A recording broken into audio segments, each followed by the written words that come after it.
we believe that AI is going to be the biggest disruptor.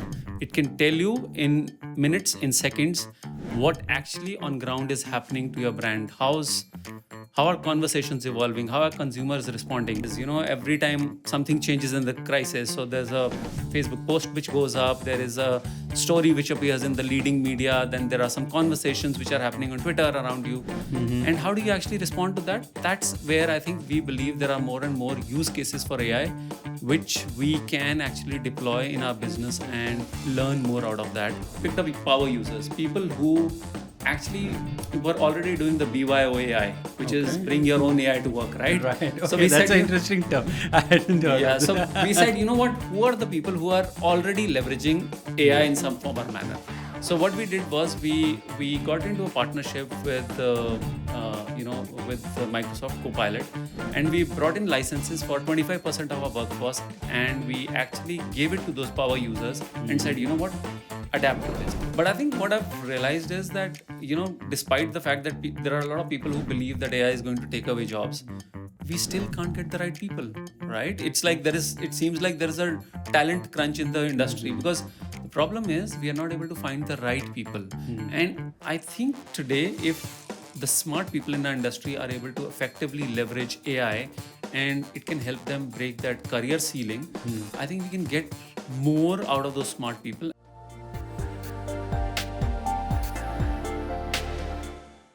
Hello and welcome to another episode of Leadership Lessons. I'm your host, Yatin Naik, business head at HT Smartcast.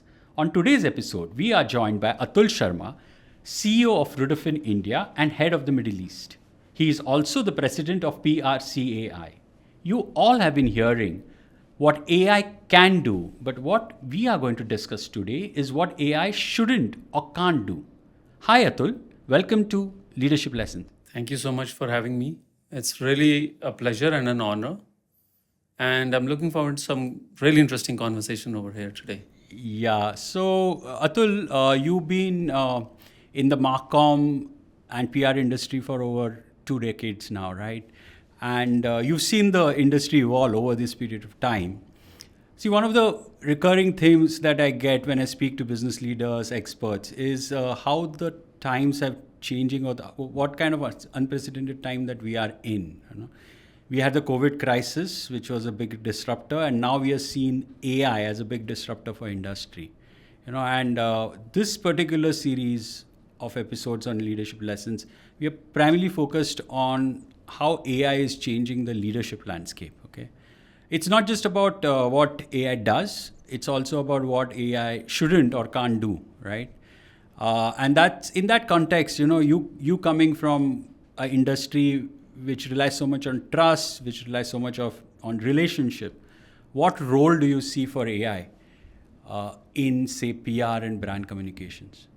So I think that's an interesting question, because there are a lot of conversations which happen around us, which is more centered on the fact that what AI is capable of doing and what AI can do. But unfortunately, I think there's a lot of conversation. There's not much movement on the ground, because I feel we are still in that zone wherein people are saying, let's experiment. But when it comes to business transformation, I think we are slightly away from that. So, but I think coming to the question that you asked me, I think public relations or communication is an industry which is steeped completely in trust and confidence. This is an industry wherein I think you need a lot of data around what's happening in the consumer space. You need to know from a sentiment perspective, Right. from a brand conversations perspective, what's happening.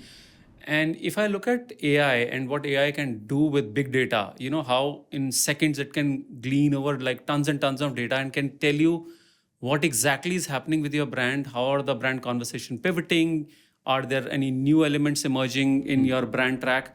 I think that's where we believe that AI is going to be the biggest disruptor.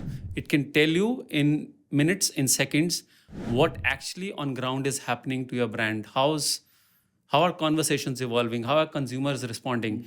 And as long as you have that insight, there are a lot of things from an actionable intelligence that you can, as publicists, as PR practitioners, we can immediately put into use. So yes, definitely that's where we can deploy AI immediately and get going with some conversations in the very first place.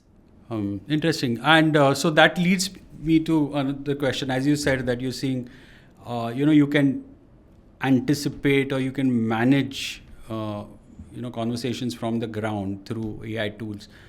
Any specific tools which are getting used today for picking up, specifically things which are related to crisis management? So I think, see, if you look at it broadly, right from, I think, if today if you think that AI is the super influencer, I think LLMs are the new search engines, right?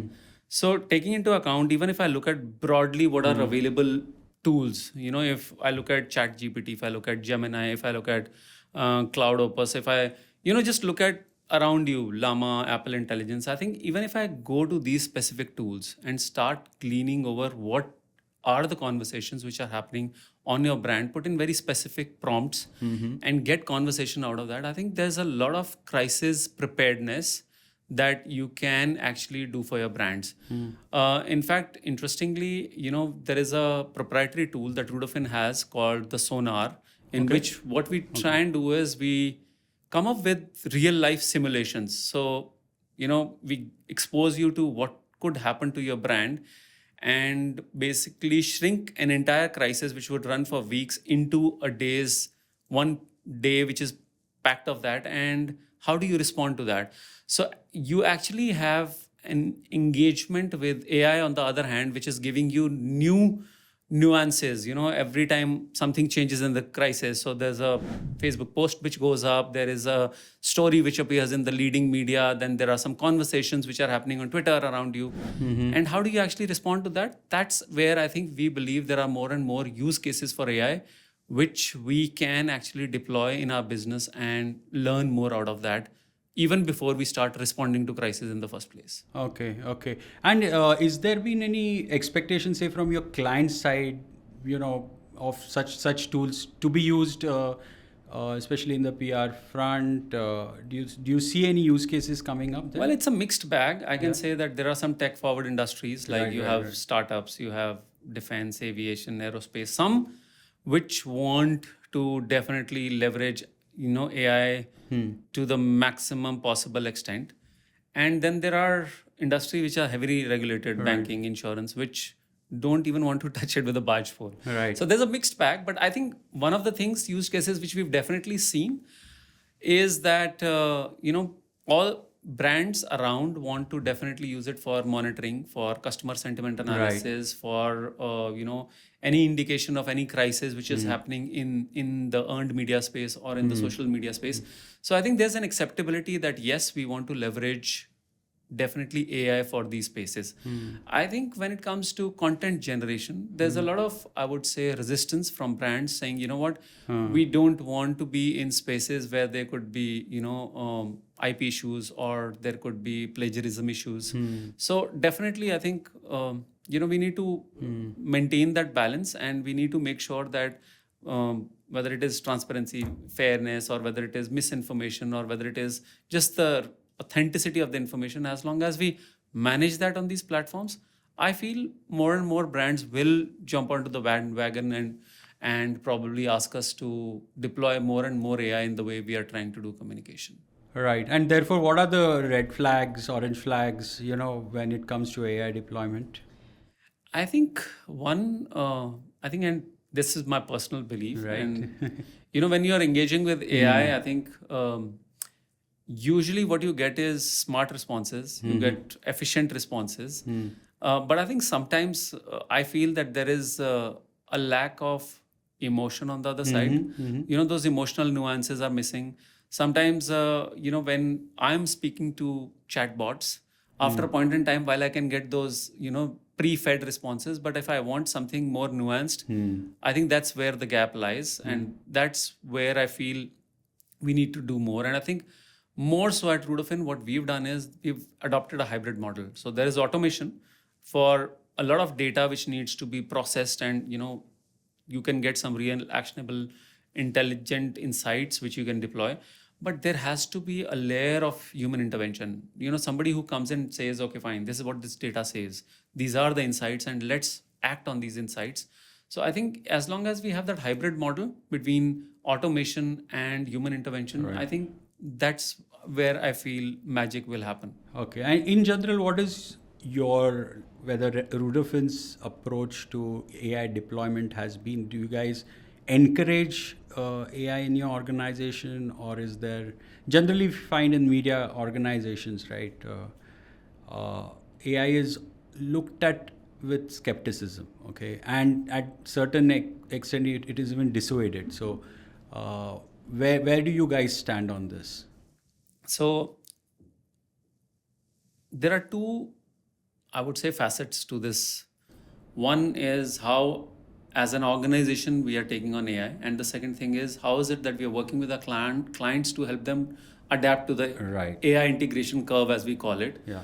I think the reason why we call it the AI integration curve is because I feel that there is a sharp shift which is required. It's like change management, right? There's a Right. lot of adaptation which is required. You need to change mindsets, and you need to get people open up to the idea of the fact that this is the future. This is the new world, right? You need to adapt to it.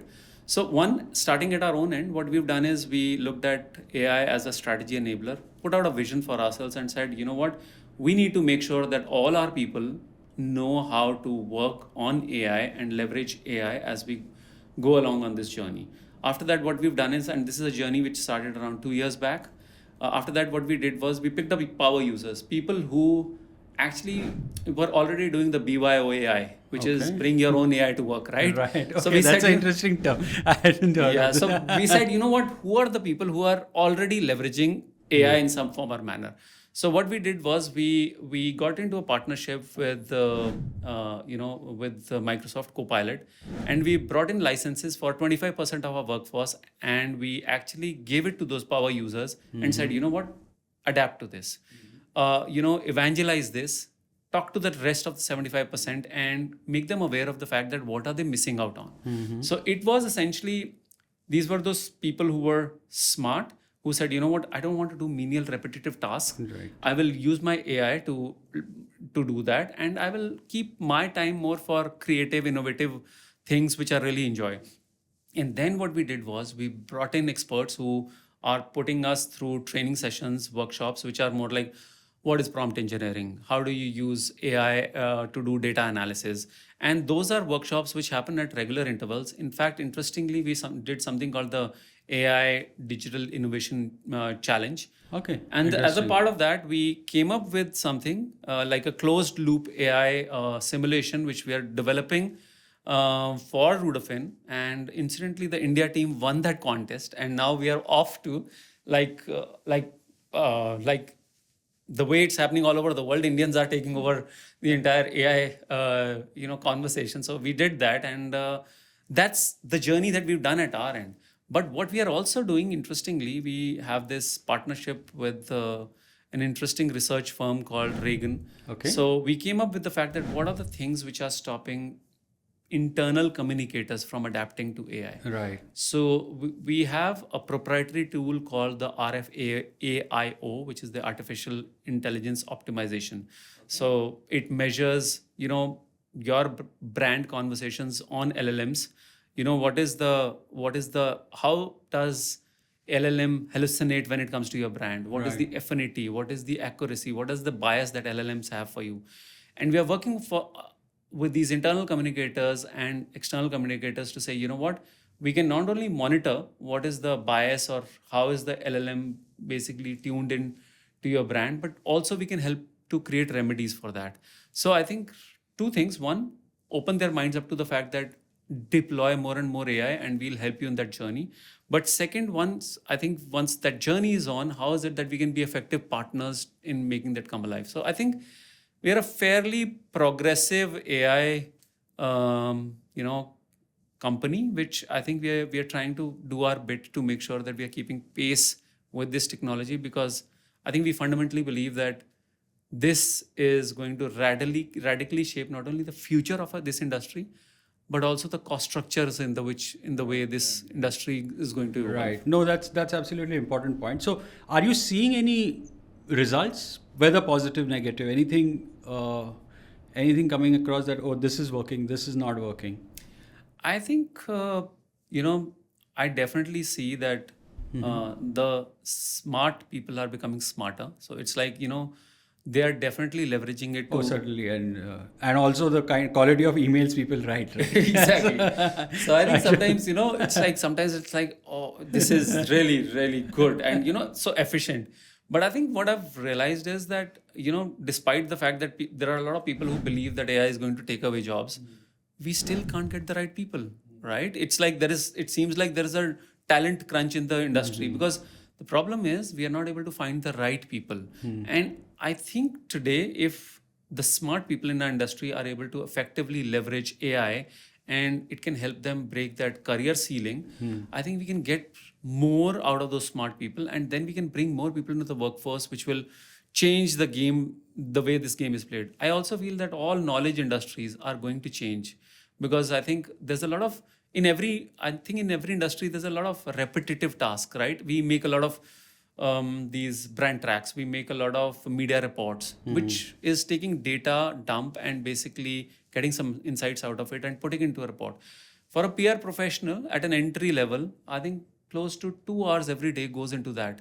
Think of it, if those 2 hours could just shrink down to 15 minutes because you just had to go through a report, look at the insights and probably give your take on it and just ship it to the client. You could put those 1 hour 45 minutes to such good use, right? So I think those changes are already happening, but I think it depends on whether we will use AI to become more lazy or we will use AI to become more smart. I think that's what is going to determine the future of our industry. And I hope, and I'm hoping very, strongly that it's to become more smart and not to become more lazy. But yes. I'm sure. Okay, as a CEO, that's what you would hope for. Yes. But so tell me, okay, I'm just going to change track a bit here and talk about leadership and the impact of AI on the styles of leadership. Now, with the changes that you said, and you're not trying to use these tools in order to improve productivity or in terms of even servicing your clients, what do you see as the qualities that now leadership has to undergo a change? What will be the new things that a CEO needs to be? Yeah. So I think it's taken me quite a bit of journey to go through this, and I can share with you my personal learning. So I think first is don't be close to the idea of AI, because I was like, every time a neatly written mail would come to me, I was like, have you used AI in this? Are you leveraging AI for this? So I think one of the things is to be open to the idea that, how is it that you can effectively deploy AI? So I think that's one, which is how do you make sure that from a tech literacy perspective, you are taking that, you're making that first mover advantage, because if you are not adapting to it, there's a very slim chance that your organization is going to rally behind it. So as leaders, I think we definitely need to make sure that we are the ones who take the lead and say, you know what, okay, fine, if it's Copilot, I'm going to start working on Copilot first. I need to know how do you, give prompts, which are the most effective prompts, and how can I get answers to that. So I think as CEOs or leaders, we don't need to know the tech of AI, but we definitely need to know how to deploy AI and what are the best business cases for it. So that's one. Second, I think, more and more organizations are deploying AI because ultimately it is going to impact bottom lines, right? So I think there's a very slim difference between how do you impact the bottom line and yet somewhere down the line be accountable to your customers, to your partners, to your employees. So from an ethical decision making perspective, how do you do the tightrope balancing act, which makes sure that while you are profitable, but you are also accountable, and you are transparent, you're fair in all your dealings. So I think that's the other piece. And the third piece, which I feel which is going to be important for leaders, is to make sure that how is it that you are going to work with your people to effectively make sure that the deployment goes as per the plan. So again and again, going back to people, helping them, pick up this new way of working. I think that's broadly, I would say, is the job of a leader in this entire journey. Okay. Cool. And also in terms of like, especially for young PR professionals who are looking at building a career, what kind of new skill sets or competencies, they need to look at. Okay, because as you mentioned, that a lot of productive driven tasks might be driven, through AI and related technology. So what would that differentiating skills for young professionals be when they are, especially in your industry? So I think, see, the way we look at it, I think Chat GPT everybody is using. Yeah, so, how do you create possibly great content with AI? I think that's writing on the wall. Right. But I also feel that as a PR professional, it's not about the written word anymore. We are engaging a lot with visual mediums, and how are you effectively leveraging AI to come up with more smarts when it comes to videos, when it comes to pictures. And so there's enough and more work beyond the Chat GPT, and there are enough tools in that space, like platforms like Mid Journey. So I definitely feel that from a creative perspective, from a content perspective, as long as you know how to leverage AI, I think you're in good hands. Also, as long as you know how do you effectively leverage AI to come up with great research, because majority of the time when new entrants come in, I think what we expect them to do is know enough and more about the sector, know enough and more about the clients. So how fast you can research? Do you need to go through reams and reams of data and then learn about your clients? Or can you actually give those smart prompts to an AI and say, what, I want to know about what's happening in the automobile industry in the last 3 years, what's happening in the EV industry in the last 3 months, and come up with smart research. So I think that adaptability and that that skill set in when it comes to content, when it comes to creative space, I think that's something which we are expecting from the new talent which is coming into this industry. True. And my last question to you: are you inspired or intimidated by AI? Well, it's like the Elon Musk versus the Mark Zuckerberg duels. And honestly speaking, I think I think from the time I started my career in public relations, I've always been a believer of the fact that technology is is a net creator. It doesn't take up anything from you. But I think in AI's case, I think I'm treating with this entire space with a lot of caution. I feel that it's a beast and you need to tame it really, really well. Right. Because I think, like I said, is it going to make us more lazy or it's going to make us more smart is going to be determined by how effectively we deploy it. So yes, while people can always bring their own AIs to work, but as an organization, am I just experimenting with AI or am I going to use AI for business transformation? I think those are the things which are going to determine whether AI will be a success or not. Because if we use it from a business perspective, we use it for transformation, I definitely feel that it has an ability to impact organizations, industries in a big way. I think we can become smarter, we can become more efficient, we can drive more investor value, we can drive more value for our clients, and there's no end to it. But I think, like I said, it completely depends on how we are going to deploy AI. True, absolutely true. Thank you for tuning into another episode of Leadership Lessons. A big thank you to Atul Sharma for sharing his insights. Don't forget to subscribe to our YouTube channel HT Smartcast and stay tuned. We'll see you again in the next episode.